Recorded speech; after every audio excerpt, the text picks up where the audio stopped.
Hello students. आज हम एक टॉपिक करने जा रहे हैं इकोनॉमिक्स का, importance and limitations of macro economics. और ये जो टॉपिक है बीए सेकंड ईयर के थर्ड सेमेस्टर में है।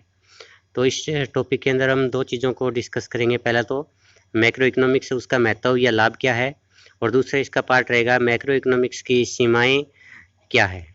तो इनको आप बारी बारी से डिस्कस करेंगे। समष्टि अर्थशास्त्र का महत्व या लाभ ये हम पहले डिस्कस करेंगे। अगर आप इसका थोड़ा सा बैकग्राउंड देखते हैं तो 1929 में जो विश्वव्यापी मंदी आई थी, उस मंदी से पहले जितने भी इकोनॉमिक्स के अंदर सिद्धांत थे वो सारे के सारे जो है व्यष्टि अर्थशास्त्र के मान्यताओं पर या उसी की समस्याओं के समाधान के लिए प्रयोग किए जाते थे। लेकिन 1929 की जो महामंदी आई, उस महामंदी का जो मेन कारण था वो समष्टि अर्थशास्त्र का था। यानी कुछ समष्टि समस्या ऐसी थी जिसकी वजह से मंदी आई थी। लेकिन जो क्लासिकल इकोनॉमिस्ट थे, जो कि व्यष्टि अर्थशास्त्र में विश्वास रखते थे, उन्होंने व्यष्टि अर्थशास्त्र के सिद्धांतों के आधार पर इस समस्या का समाधान करने का प्रयास किया। लेकिन क्योंकि वो सैद्धांतिक रूप से सही नहीं थे, ये जो सैद्धांतिक रूप से समस्या थी ये मैक्रो इकोनॉमिक्स के लेवल की थी, और वो माइक्रो इकोनॉमिक्स की थ्योरीज को इसके ऊपर अप्लाई कर रहे थे, इसलिए वो इस समस्या का समाधान नहीं कर पाए, इस समस्या की तह तक नहीं जा पाए। उसके बाद 1936 के अंदर केन्स की एक पुस्तक प्रकाशित हुई थी, the general theory of employment, interest and money, जिसके अंदर उन्होंने इस आर्थिक महामंदी का बड़े विस्तार से विश्लेषण किया। और उन्होंने पाया कि इस महामंदी का कारण जो है मैक्रो इकोनॉमिक्स की जो एलिमेंट्स है वो है। यानी उन्होंने पाया कि इस मंदी का कारण जो है समग्र मांग का कम होना है। तो इसके बाद से उन्होंने कहा कि जो समस्याएं है वो ये आर्थिक महामंदी से संबंधित वो समष्टि अर्थशास्त्र की समस्याएं है। उसके बाद से समष्टि अर्थशास्त्र का महत्व बढ़ा और समष्टि अर्थशास्त्र के अध्ययन के ऊपर काफ़ी जोर दिया जाने लगा। तो इसके ऊपर जोर दिया जाने लगा तो इसका मतलब इसका महत्व अवश्य रहा। तो इसका क्या क्या महत्व रहा, इसके क्या क्या लाभ है, इसको हम आगे एक एक करके डिस्कस करेंगे। सबसे पहले है अर्थव्यवस्था के संचालन का ज्ञान। देखिए, अर्थव्यवस्था जो होती है वो अपने आप में एक बहुत ही जटिल कॉन्सेप्ट है, और अर्थव्यवस्था के अंदर बहुत सारी आर्थिक गतिविधियां होती है, और ये गतिविधियां जो होती है एक दूसरे के साथ जो है इंटरलिंक्ड होती है, यानी अंतर्निर्भरता इनमें पाई जाती है। तो इन गतिविधियों में अंतर्निर्भरता को समझने के लिए हमें विभिन्न प्रकार के जो तत्व होते हैं इन गतिविधियों से संबंधित, उन सभी तत्वों के व्यवहार को समझना जरूरी है। और इन तत्वों के व्यवहार को समझने में समष्टि अर्थशास्त्र जो हमारी बहुत मदद करता है। तो इसलिए अर्थव्यवस्था जो जटिल है, लेकिन जटिल अर्थव्यवस्था के संचालन को अगर हमें समझना है कि पूरी की पूरी इकोनॉमी जो है किस प्रकार से कार्य करती है, तो उसको समझने में जो है व्यष्टि समष्टि अर्थशास्त्र जो है बड़ा मददगार साबित होता है।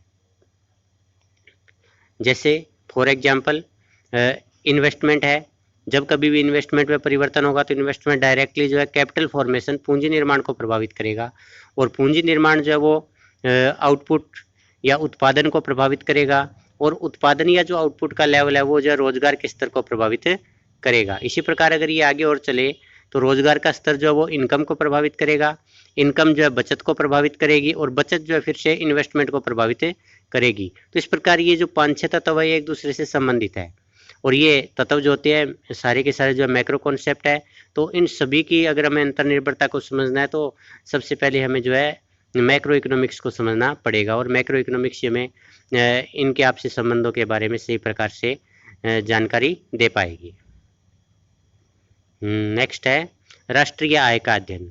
सबसे पहले राष्ट्रीय आय होती क्या है कि किसी भी देश के अंदर एक साल के अंदर जितनी भी वस्तुओं और सेवाओं का प्रोडक्शन होता है उन सभी का जो मूल्य है वो नेशनल इनकम कहलाता है। तो समष्टि अर्थशास्त्र का कॉन्सेप्ट है ये, क्योंकि जब हम पूरी इकोनॉमी की बात करते हैं तो वो जो है मैक्रो इकोनॉमिक्स का कॉन्सेप्ट बन जाता है। तो समष्टि अर्थशास्त्र के द्वारा ही हम राष्ट्रीय आय का अध्ययन कर सकते हैं। अब हम ये देखें आगे राष्ट्रीय आय हमें किस किस चीज़ में मदद करती है। सबसे पहला राष्ट्रीय आय से जो लाभ है वो ये है, पहला विभिन्न देशों में तुलना। अगर अनेक देशों के अंदर आर्थिक विकास की तुलना करनी है तो उसका जो सबसे बड़ा पैमाना माना जाता है राष्ट्रीय आय। जिस देश की जीडीपी जितनी अधिक होगी उस देश को उतना ही जो है विकास के मामले में आगे माना जाएगा, और जिस देश की जीडीपी जितनी कम होगी उस देश को जो है विकास के मामले में उतना ही पिछड़ा हुआ माना जाएगा। दूसरा जो राष्ट्रीय आय से हमें आर्थिक कल्याण की नीतियाँ बनाने में मदद मिलती है। देखिए, हम जो है गरीबी को दूर करने की नीति अपनाना चाहते हैं, तो उसके लिए मैंने एक प्रकार की योजनाओं के ऊपर जो है खर्च करना पड़ेगा, लेकिन खर्च हमेशा जो है आय के आधार पर किया जाता है। अगर किसी देश की आय अधिक है तो वो जो है अच्छी प्रकार से ज़्यादा बड़े पैमाने पर जो है आर्थिक कल्याण से संबंधित नीतियों को अपना पाता है। तो एक देश जो अपनी जब भी आर्थिक कल्याण की नीति अपनाता है तो नेशनल इनकम को अवश्य ध्यान में रखता है। युद्ध नीति, कोई भी देश अगर युद्ध की नीति पर चलता है तो उसके लिए सबसे ज़रूरी होता है कि उसके पास पर्याप्त मात्रा में संसाधन होने चाहिए, यानी आय उसके पास पर्याप्त मात्रा में होनी चाहिए। तो अगर एक देश की राष्ट्रीय आय अधिक है तो वो देश जो है युद्ध को एक लंबे समय तक और बड़े पैमाने पर लड़ सकता है। फॉर एग्जांपल, आज आप देखिए, अगर हम अमेरिका की बात करें तो अमेरिका जो है अनेक मोर्चों के ऊपर युद्ध के लिए आज तैयार बैठा है। तो उसके पीछे कारण क्या है कि अमेरिका की जो राष्ट्रीय आय बहुत अधिक है और उस राष्ट्रीय आय का एक बहुत बड़ा हिस्सा जो है वो अपने रक्षा उपकरणों के ऊपर या युद्ध सामग्री के ऊपर खर्च भी करता है, जिसके कारण उसके पास में जो है युद्ध सामग्री अधिक मात्रा में है, इसलिए वो जो है युद्ध के क्षेत्र में जो एक अच्छी पोजीशन हासिल किए हुए है। तो इस प्रकार राष्ट्रीय आय का अध्ययन हमें विभिन्न देशों की तुलना करने में मदद करता है, आर्थिक कल्याण की नीति बनाने में मदद करता है, युद्ध संबंधी नीति में मदद करता है, और इन सबके बारे में हमें मदद तभी मिलेगी जब राष्ट्रीय आय अपने पास होगी, और राष्ट्रीय आय को जानने में मदद करता है मैक्रो इकोनॉमिक्स। नेक्स्ट है आर्थिक नीति निर्माण। आज जो है राज्य है, चाहे वो तानाशाही राज्य हो, चाहे समाजवादी हो, चाहे पूंजीवादी हो, किसी भी प्रकार की इकोनॉमी हो, हर प्रकार की इकोनॉमी के अंदर राज्य की जो अवधारणा है वो कल्याणकारी अवधारणा है। यानी प्रत्येक राज्य का उद्देश्य होता है ज़्यादा से ज़्यादा जो है लोगों का कल्याण किया जाए, और जब से कल्याणकारी राज्य का कॉन्सेप्ट आया तब से राज्यों के कार्यों के अंदर वृद्धि होती जा रही है, और इसके कारण सरकारों को अनेक प्रकार की कल्याणकारी नीतियों को बनाना पड़ता है। अब जब कल्याणकारी नीति अपनाएगा तो उसे जो है अनेक प्रकार के सामूहिक आंकड़ों की जरूरत होती है। सामूहिक आंकड़ों का मतलब है कि पूरी अर्थव्यवस्था के स्तर पर आंकड़ों की जरूरत होती है, जैसे पूरी अर्थव्यवस्था में निवेश का लेवल क्या है, बचत का लेवल क्या है, राष्ट्रीय आय क्या है, बेरोजगारी का स्तर क्या है, निर्धनता की मात्रा कितनी है। ये सभी आंकड़े उसे जो है बहुत हेल्प करते हैं नीति के निर्माण में, और ये सभी आंकड़े जो है बिना समष्टि अर्थशास्त्र के इकट्ठे करना संभव नहीं है। तो इसलिए समष्टि अर्थशास्त्र अनेक प्रकार के मैक्रो लेवल के आंकड़े प्रदान करता है, और उन आंकड़ों के आधार के ऊपर नीतियों का निर्माण किया जाता है। नेक्स्ट है व्यापार चक्रों को समझने में सहायक। सबसे पहले मैं जाने व्यापार चक्र होता क्या है। किसी भी देश की इकोनॉमी के अंदर एक निश्चित समय अवधि के बाद में मंदी और तेजी, ये दौर आते रहते हैं। तो इन मंदी और तेजी के जो दौर है इनको हम व्यापार चक्र या ट्रेड साइकिल कहते हैं। और किसी भी इकोनॉमी को ले लीजिए, प्रत्येक इकोनॉमी का जो डेवलपमेंट हुआ है या डेवलपमेंट प्रोसेस चल रही है उसके अंदर ये फेजेज आते रहते हैं मंदी और तेजी के। तो इन मंदी और तेजी के जो चक्कर है या व्यापार चक्कर है उनको समझने में जो है मैक्रो इकोनॉमिक्स मदद करती है। वो कैसे करती है हम देखेंगे। ये जो व्यापार चक्कर आते हैं इनका मुख्य कारण होता है कि कुछ ऐसे मैक्रो लेवल के तत्व होते हैं जिनमें परिवर्तन हो जाता है, जैसे समग्र मांग है। समग्र मांग जो मैक्रो लेवल का कौन सा जो एक तत्व है।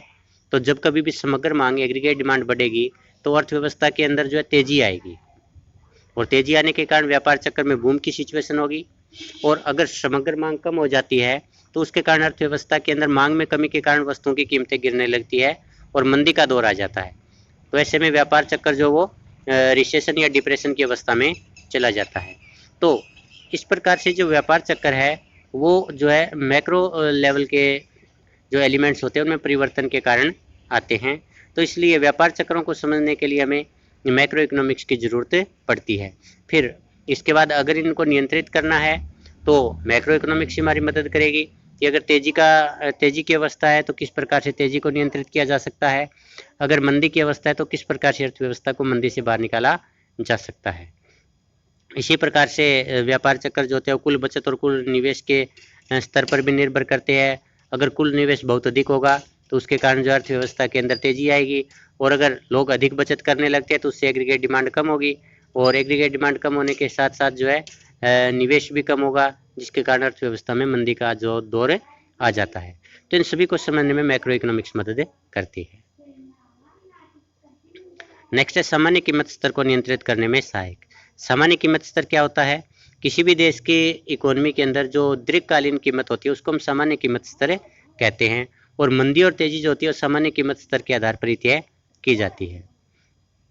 अब सामान्य कीमत स्तर में दो प्रकार के परिवर्तन हो सकते हैं। एक तो सामान्य कीमत स्तर में वृद्धि हो सकती है जिसको हम मुद्रास्फीति कहते हैं या जिसको महंगाई भी कहते हैं। अगर हम आम आदमी की भाषा में बात करें तो इसको महंगाई का नाम देंगे।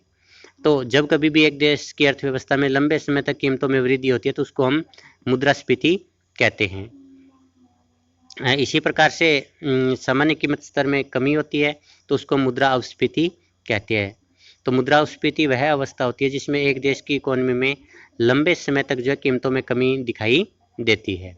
तो ये जो मंदी और तेजी है, जैसा अपने पीछे वाले जो है पॉइंट में भी किया था कि मांग में कमी और मांग में वृद्धि है, मांग में कमी और वृद्धि है वही मंदी और तेजी के कारण भी एक प्रकार से बनते हैं। तो मांग में जो मुद्रास्फीति या मांग में तेजी है, अगर वो है तो उसको कैसे कम किया जाए, कि मांग को किस प्रकार से कम किया जाए ताकि कीमतों में कमी आए, या अगर ये जो मुद्रास्फीति या कीमतें जो बढ़ रही है वो पूर्ति में बाधा के कारण बढ़ रही है तो किस प्रकार से उत्पादन को बढ़ाया जाए। इसी प्रकार मुद्रास्फीति को भी किस प्रकार से नियंत्रित किया जाएगा, ये भी जो है मैक्रो लेवल के ऊपर ही जो है हल किया जाता है। तो मैक्रो इकोनॉमिक्स इसमें मदद करती है। तो मैक्रो इकोनॉमिक्स जो है सामान्य कीमत स्तर क्या है इसको समझने में मदद करती है, सामान्य कीमत स्तर में परिवर्तन के कारण क्या होते हैं और इन कीमतों को जो है किस प्रकार से अप और डाउन होने से रोका जा सकता है या नियंत्रित किया जा सकता है, इसमें जो है मैक्रो इकोनॉमिक्स मदद करता है। नेक्स्ट है आर्थिक विकास। आर्थिक विकास क्या होता है कि किसी भी देश के अंदर जो प्रति व्यक्ति वास्तविक आय के साथ साथ कल्याण में वृद्धि होती है तो उसको हम आर्थिक विकास कहते हैं।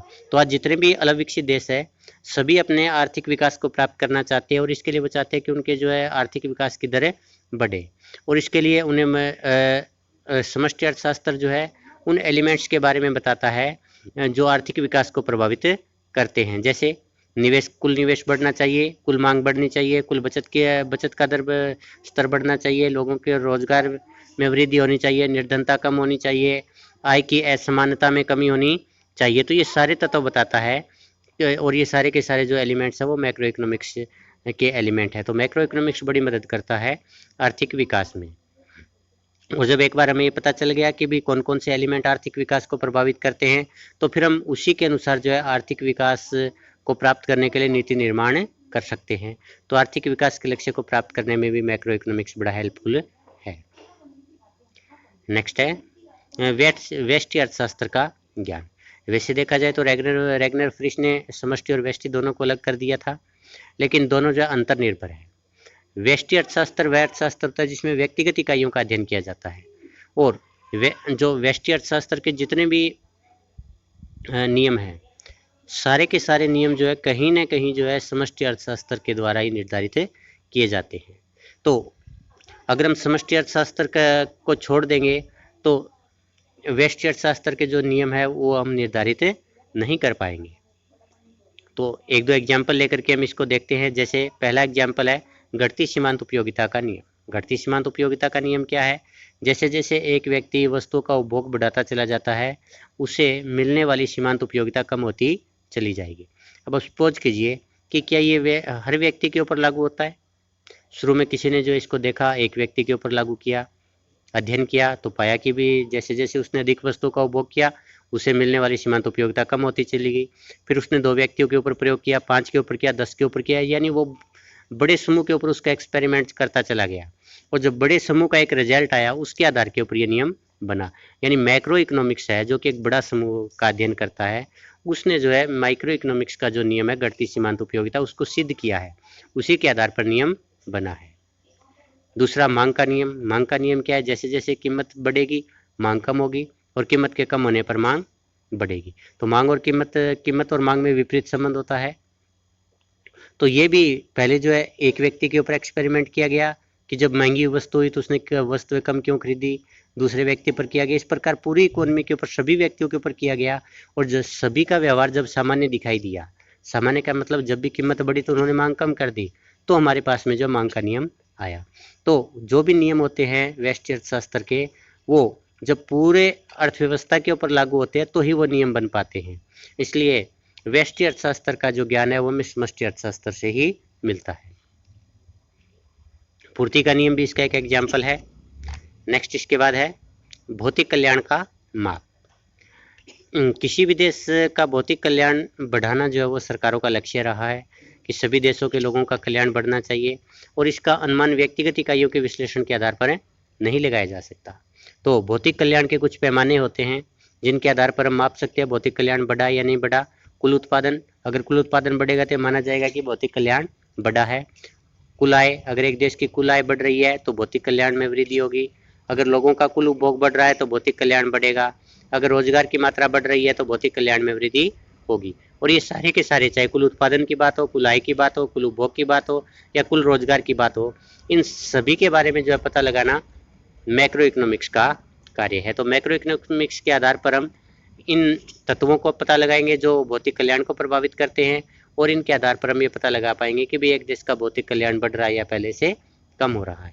तो भौतिक कल्याण के को मापने में मैक्रो इकोनॉमिक्स मदद करता है। नेक्स्ट है अंतर्राष्ट्रीय तुलना में सहायक।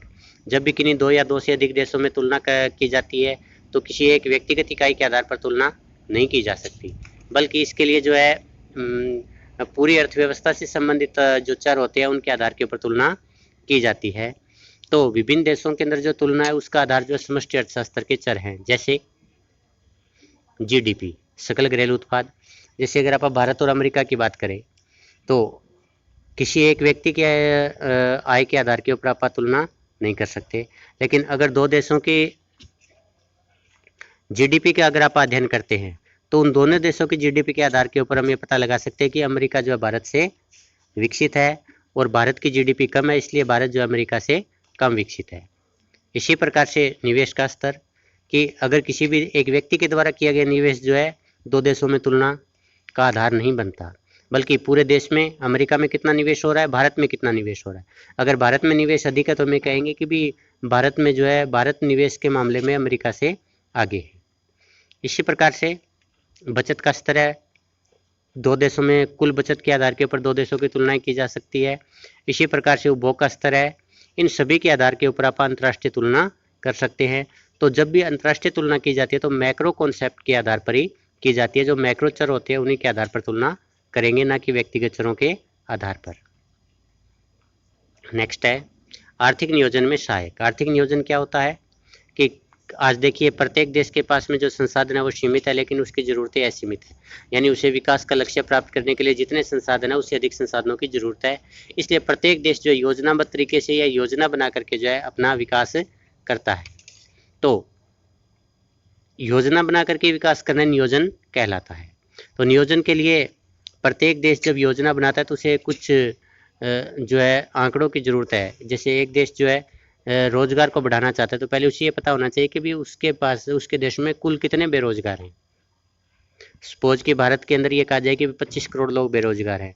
अब भारत को वो नीति अपनानी पड़ेगी जिसके कारण 25 करोड़ लोगों को रोजगार दिया जा सके। तो इसके लिए भारत फिर ये सोचेगा उन 25 करोड़ लोगों के लिए कितने उद्योग जो है बढ़ाए जाएं, उन उद्योगों में कितना निवेश किया जाए, या सर्विस सेक्टर में कितने रोजगार जो है नए पैदा किए जाए। तो पूरे देश के स्तर के ऊपर जो हमें बेरोजगारी के आंकड़ों की जरूरत पड़ेगी। इसी प्रकार अगर हम निर्धनता कम करना चाहते हैं, दूर करना चाहते हैं, तो पहले हमें निर्धनता की दर के बारे में पता होना चाहिए। इसी प्रकार से राष्ट्रीय आय की जानकारी हमें होनी चाहिए, जिसके आधार पर हम आगे नियोजन को अपना सकते हैं। और ये सारे के सारे कार्य है, ये सारे के सारे जो चर है वो समष्टि अर्थशास्त्र से संबंधित है। तो जब भी हम नियोजन का कॉन्सेप्ट लेकर के चलते हैं तो नियोजन जो पूरी अर्थव्यवस्था के लिए होता है, इसलिए मैक्रो इकोनॉमिक्स जो है इस नियोजन में मदद करती है। नेक्स्ट है आर्थिक क्षेत्रों की अंतर्निर्भरता का ज्ञान। प्रत्येक अर्थव्यवस्था के में विभिन्न क्षेत्रों में अंतर्निर्भरता पाई जाती है, कोई भी क्षेत्र हो चाहे। फॉर एग्जांपल प्राथमिक, द्वितीयक और तृतीयक क्षेत्र है। प्राथमिक क्षेत्र जिसको हम एग्रीकल्चर सेक्टर भी कहते हैं, द्वितीयक क्षेत्र जिसको हम विनिर्माण या औद्योगिक क्षेत्र भी कहते हैं, तृतीयक क्षेत्र जिसको आप सेवा क्षेत्र भी कहते हैं। तो प्राथमिक क्षेत्र द्वितीयक क्षेत्र पर निर्भर करता है, क्योंकि प्राथमिक क्षेत्र को क्या चाहिए, बीज चाहिए, खाद चाहिए, स्प्रे चाहिए, यंत्र चाहिए। द्वितीयक क्षेत्र पर निर्भर कर रहा है। द्वितीयक क्षेत्र को क्या चाहिए, कच्चा माल चाहिए, प्राथमिक क्षेत्र पर निर्भर कर रहा है। इसी प्रकार से सर्विस सेक्टर जो है वो प्राथमिक और द्वितीयक दोनों क्षेत्रों पर निर्भर कर रहा है। तो विभिन्न जो क्षेत्र है उनकी अगर हम अंतर्निर्भरता की बात करें तो इसके बारे में हमें मैक्रो इकोनॉमिक्स से जानकारी मिलती है। इसी प्रकार से अपने पास में निजी और सार्वजनिक क्षेत्र है। निजी क्षेत्र सार्वजनिक क्षेत्र पर निर्भर करता है और सार्वजनिक क्षेत्र निजी क्षेत्र पर निर्भर करता है। जैसे निजी क्षेत्र में निवेश करने के लिए क्या चाहिए? रेलवे चाहिए, यातायात चाहिए, संचार की सुविधाएं चाहिए, आधारभूत सुविधाओं की जरूरत पड़ती है और आधारभूत सुविधाएं, संचार की सुविधाएं, यातायात की सुविधाएं, ये जो है सार्वजनिक क्षेत्र के द्वारा प्रोवाइड किए जाते हैं। इसी प्रकार से बहुत सारे सार्वजनिक क्षेत्र की जरूरतें होती है जो निजी क्षेत्र द्वारा पूरी की जाती है। तो इनकी अंतर्निर्भरता का ज्ञान जो हमें मैक्रो इकोनॉमिक्स से होता है। सभी क्षेत्रों का विकास करने के लिए पाई जाने वाली अंतर्निर्भरता की जानकारी जरूरी है और यह जानकारी हमें मैक्रो इकोनॉमिक्स के अध्ययन से मिलती है। इसी प्रकार से समष्टि विरोधाभास का ज्ञान। अब समष्टि विरोधाभास का पहले में अर्थ समझना जरूरी है। समष्टि विरोधाभास का मतलब है कि कुछ चीजें जो है माइक्रो लेवल के ऊपर जो सही होती है वो जरूरी नहीं कि भी मैक्रो लेवल के ऊपर भी सही हो। तो इसको हम जो है विरोधाभास कहते हैं कि कुछ चीजें माइक्रो लेवल पर बहुत अच्छी मानी जाती है लेकिन जब वो मैक्रो लेवल के ऊपर होती है तो उसको अच्छा नहीं माना जाता। समष्टि विरोधाभास का अर्थ जो क्रियाएं एक व्यक्तिगत इकाई के लिए ठीक होती है जरूरी नहीं कि समष्टि स्तर पर भी वो ठीक हो। जैसे एक किसान का उत्पादन बढ़ने से उसको लाभ होगा क्योंकि उत्पादन बढ़ा है तो उसकी आय अधिक होगी, किंतु सभी का अगर उत्पादन बढ़ गया तो एग्रीकल्चर वस्तुओं की जो पूर्ति बढ़ जाएगी और इनकी जो लोच है वो बेलोचदार होती है। इसलिए जैसे ही पूर्ति बढ़ेगी तो इनकी कीमतों में काफ़ी कमी आ जाएगी और कीमतों में कमी आने के कारण किसानों की आय में कमी होगी। तो यहाँ पर जब एक व्यक्ति का उत्पादन बढ़ रहा था तो लाभ हुआ, लेकिन जब सभी का उत्पादन बढ़ा तो लाभ होने की बजाय उनको हानि होने लगती है। तो इसको हम क्या कहेंगे? समष्टि विरोधाभास। एक व्यक्ति बचत करता है, ठीक है, लेकिन अगर सारे व्यक्ति बचत करने लग जाएंगे तो अर्थव्यवस्था के स्तर के ऊपर जो है एग्रीगेट डिमांड में कमी आ जाएगी जिसके कारण मंदी आ जाएगी। तो एक व्यक्ति के लिए बचत सही है लेकिन पूरी अर्थव्यवस्था के लिए बचत सही नहीं है। तो ये जो विरोधाभास है इसका ज्ञान हमें कब होगा? जब हम मैक्रो इकोनॉमिक्स को पढ़ेंगे। तो मैक्रो इकोनॉमिक्स समष्टि विरोधाभास का ज्ञान हमें करवाता है। नेक्स्ट है समष्टि अर्थशास्त्र की कमियां या सीमाएं। तो जब हमने समष्टि अर्थशास्त्र का महत्व या उसके लाभ को देखा था तो हमें लग रहा था कि समष्टि अर्थशास्त्र जो है हर समस्या का समाधान करता है और हर प्रकार की परिस्थितियों में उपयोगी साबित होता है, किंतु फिर भी इसकी जो है कुछ कमियां हैं जो इस प्रकार से है। पहली कमी इसकी क्या है? व्यक्तिगत इकाइयों पर निर्भरता। समष्टि अर्थशास्त्र क्या है? समष्टि अर्थशास्त्र जो वो व्यक्तिगत इकाइयों का योग है। समष्टि अर्थशास्त्र जो समग्र का अध्ययन करता है और समग्र जो व्यक्तिगत इकाइयों के योग से निकाला जा सकता है। जैसे राष्ट्रीय आय हम कैसे निकालेंगे?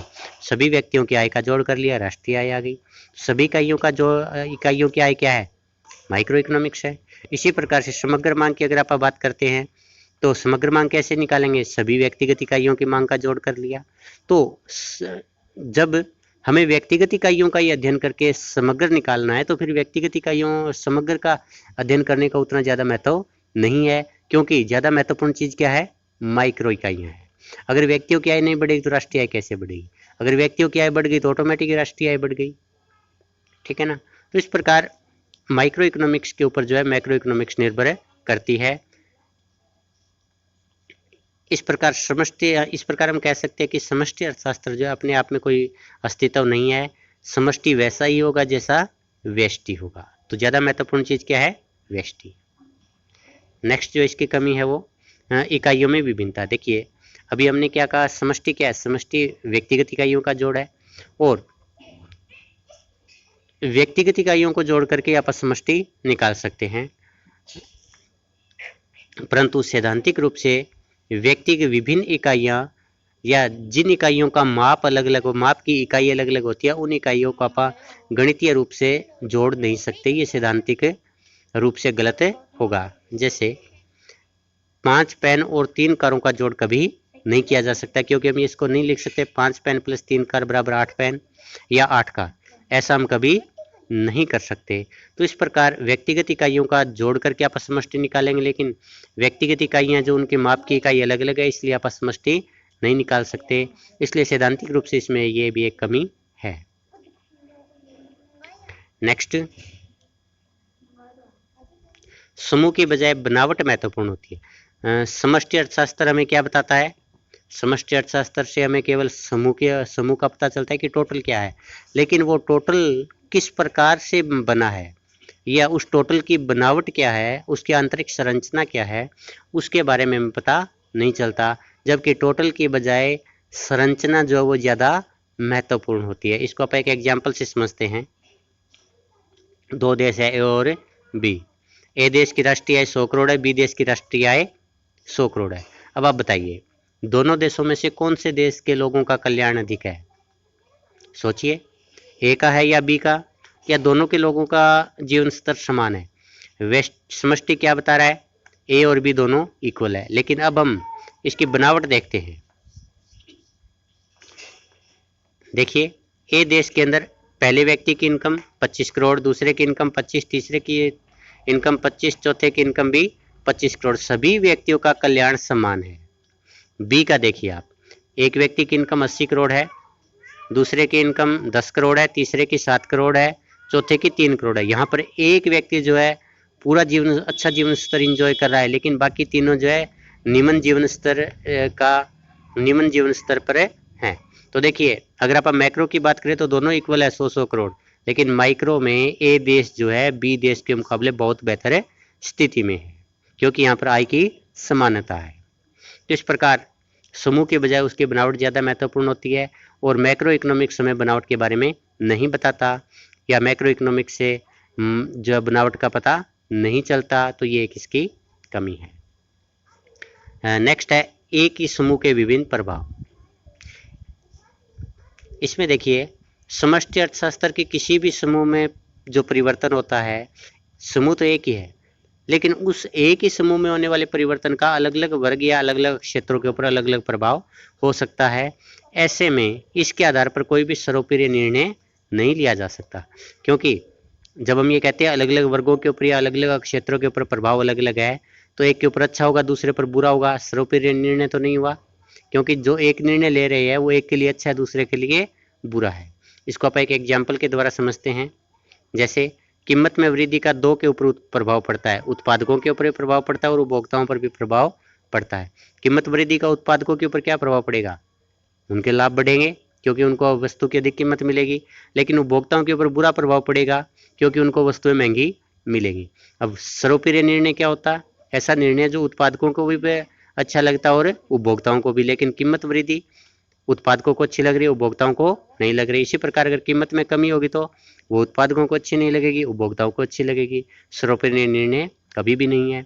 इसी प्रकार से मजदूरी में वृद्धि का उत्पादक और श्रमिकों के ऊपर प्रभाव पड़ता है।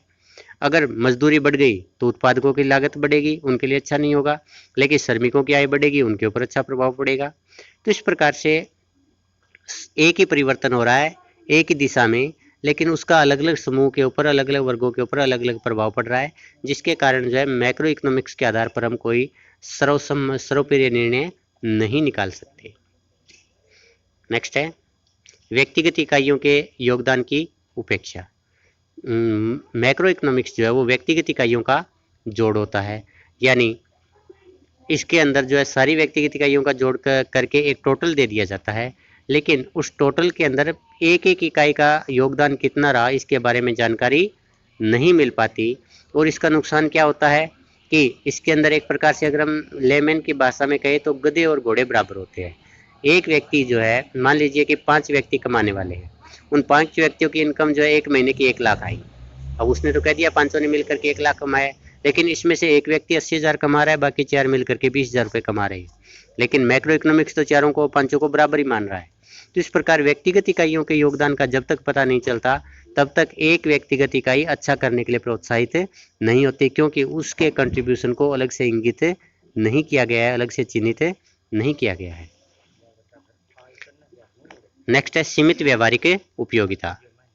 मैक्रो इकोनॉमिक्स के जो मॉडल है वो सैद्धांतिक तौर के ऊपर बहुत अच्छे लगते हैं और ऐसा लगता है कि बहुत सारी समस्याओं का समाधान आसानी से कर सकते हैं, किंतु जब इन समस्याओं के समाधान की बात आती है तो ये उतने उपयोगी नहीं होते, यानी इनकी व्यावहारिक उपयोगिता बहुत ही कम है। व्यावहारिक रूप से समस्याओं के समाधान में उतनी मदद नहीं करते। जैसे अगर आप देखें तो विकास के बहुत सारे मॉडल आए हैं, बेरोजगारी को दूर करने के बहुत सारे मॉडल है, गरीबी को दूर करने के बहुत सारे मॉडल है, लेकिन क्या विकसित देशों में विकास हुआ अभी? क्या वहाँ बेरोजगारी कम हुई? क्या वहाँ निर्धनता की मात्रा निर्धन अब नहीं है? तो इस प्रकार से जब मॉडल सैद्धांतिक रूप से सही है तो उनको प्रैक्टिकली भी जो है उपयोगी होना चाहिए, लेकिन मैक्रो इकोनॉमिक्स के जो मॉडल है वो प्रैक्टिकली उतने उपयोगी नहीं है। तो इसको हम ये कह सकते हैं कि मैक्रो इकोनॉमिक्स के मॉडल है वो केवल सैद्धांतिक रूप से सुंदर है, प्रैक्टिकली जो उतने अच्छे नहीं है। तो ये भी जो है मैक्रो इकोनॉमिक्स की एक कमी या सीमा है। Thank you, thanks all. तो आप जो है इस टॉपिक को धीरे धीरे आराम से करना, और जो चीज़ समझ में ना आए वो चीज़ जो आप वीडियो के कमेंट बॉक्स में लिखना। मैं जो पूरी कोशिश करूँगा कि आपकी उस समस्या का समाधान किया जा सके। Again thanks all.